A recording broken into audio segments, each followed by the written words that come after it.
Our next guest, Kathy Hornig, is here to discuss the upcoming Light City Baltimore Festival. Now in its third year, Light City Baltimore will run April 6th through April 21st.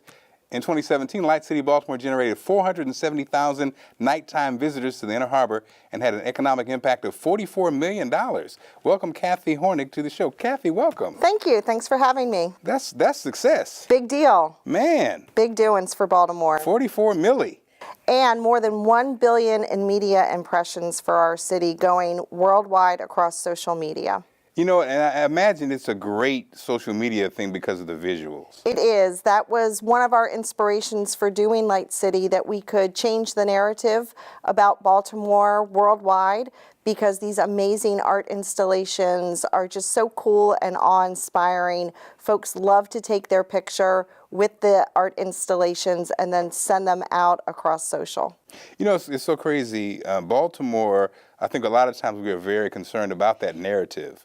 But we also have all these jewels that, you know, like the harbor, and there's so many countries and other places that have duplicated our very harbor, taken that model and taken it to their place. But it's not talked about a lot. Yeah, and that was one of our aspirations for launching Light City in 2016, was to have a vehicle where we could tell all the good news about our great city, all the amazing artists and thinkers and social innovators, the tech community, all the folks who live and work here and are doing such amazing positive things. We love having Light City as that platform for sharing that message. So 2017 was huge. What do we have added this year? Well, we're saying more love, more lights. So the big change for Light City this year is that we're across 3 full weekends. We kick off on April 6th, 7th, and 8th with neighborhood lights, and that's how we spread the magic of Light City beyond the Inner Harbor. This year we're in 14 Baltimore neighborhoods,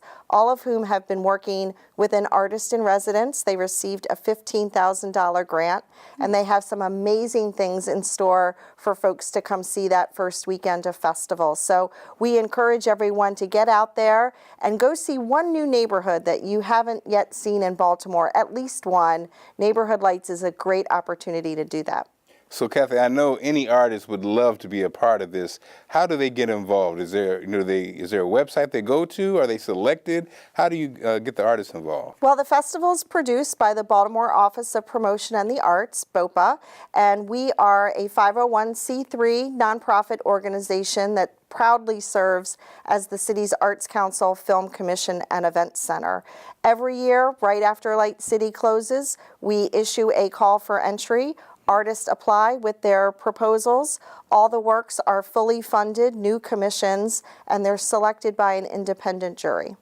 So, Kathy, again, I'm really just excited about the future, because, again, when you combine the visual aspect and what's already there, that just seems, that's a winner in itself.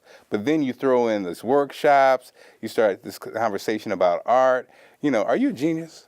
I am not. I collaborate with a lot of hardworking folks, both at the Baltimore Office of Promotion and the Arts, but throughout the city's arts, philanthropic, and corporate communities. When we launched Light City, it was really at a time when we wanted all the boats to rise together and point north towards something positive, and it really seemed to resonate across so many sectors here in our city. I really think that's been the key to our success. It's been the big hug that Baltimore's needed for a very long time. And it's so futuristic. I guess that's why I'm giving you a hard time, because it, again, you know, it's like it really is ahead of the curve, but it's almost tied to our history also. So there's something for everyone, and it's very, it's very forward, very forward move focused, I guess. It is, and innovation is a key theme of our festival. Our tagline is a festival of art, music, and innovation, and we decided to come out of the gate in a very big way.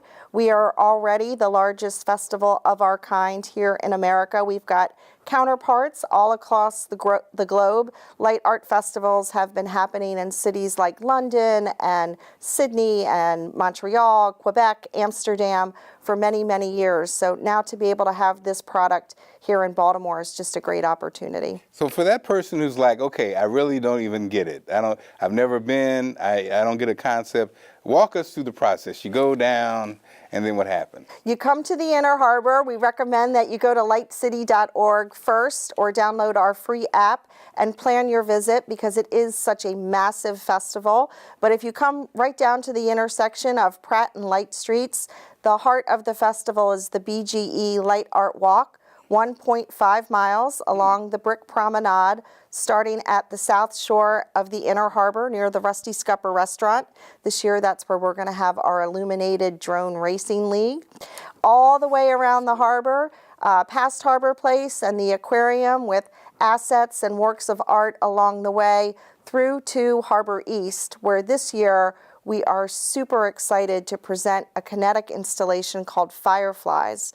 Fireflies is a sculptural piece by Sai Gua Chang, the famous Chinese artist. It's 27 illuminated, fully functioning pedicabs that are decorated in handmade lanterns inspired by the dreams of his youth. And festival goers will be able to take free rides on the pedicabs throughout Harbor East every night of festival.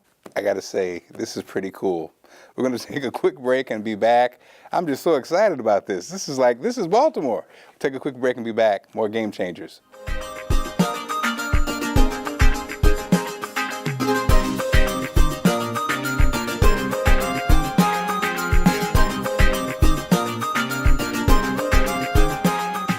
And we're talking with Kathy Hornig from Light City Baltimore Festival. Kathy, I'm telling you, I'm so excited about all this.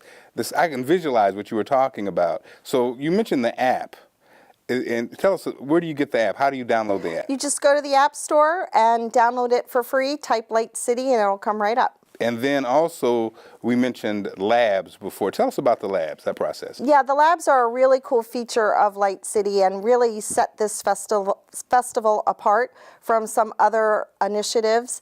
They are our daytime social innovation conferences. Each day has a different theme. Actually, it's 2 themes per day. And we like to say if the festival at night is the beauty, the labs are kind of the brains. We tackle different topics, all themed on how can we become a more just and equitable society, whether it's through social innovation, food, health, education, green. We have 125 speakers coming this year, national thought leaders standing side by side with Baltimore's brightest thinkers, some well-known, some not so well-known, but all have so much to contribute. And the conference this year, the daytime conference, has a unique pay-what-you-can registration model. So it's absolutely free to attend. If you can afford to pay for your ticket and help offset some of those costs, we're happy to have you join us in that way, or perhaps contribute a little more and pay for a ticket for a neighbor. But we want everyone to be able to be at the labs during the day and be part of that important conversation. Is there still time for sponsorship? Can people still hop on, or will it be next year? Absolutely. We're always looking for sponsors. We're very blessed here to have such support from the corporate and philanthropic communities. That's what keeps this nonprofit endeavor 100% free and open to the public across the board. And even this year, we're giving festival goers an opportunity to contribute with a Text to Give campaign. See, this is one of those things that makes me so proud to be affiliated with this show and this channel. This is something where if you don't know what's going on, you're walking down in the harbor, you see all this activity, you're like, what's going on? And it's such a great thing going on. So I'm just glad that you're here to share this with us, because I love the fact that you basically touch on everything from the art standpoint, but also, positive growth, talking about the community, talking about basically excellence. You're just talking about excellence. And also at night, seeing these images that are really like almost from another world right here in Baltimore. There's so much excellence here in Baltimore, and I'm so proud as a Baltimore girl to be a part of this project and be able to, again, get out that good news about our great city. Kathy, we're so excited about this. Give us all the information one more time. lightcity.org, kicking off in the neighborhoods April 6th, 7th, and 8th. And then we move to the harbor for Light City 2018, April 14th to the 21st. Kathy Hornig, you've been a great guest. We're so excited about this. I can't wait. Thanks. That's going to wrap up Game Changers this week. We will see you next week right here on Game Changers. I'm Mark Clark.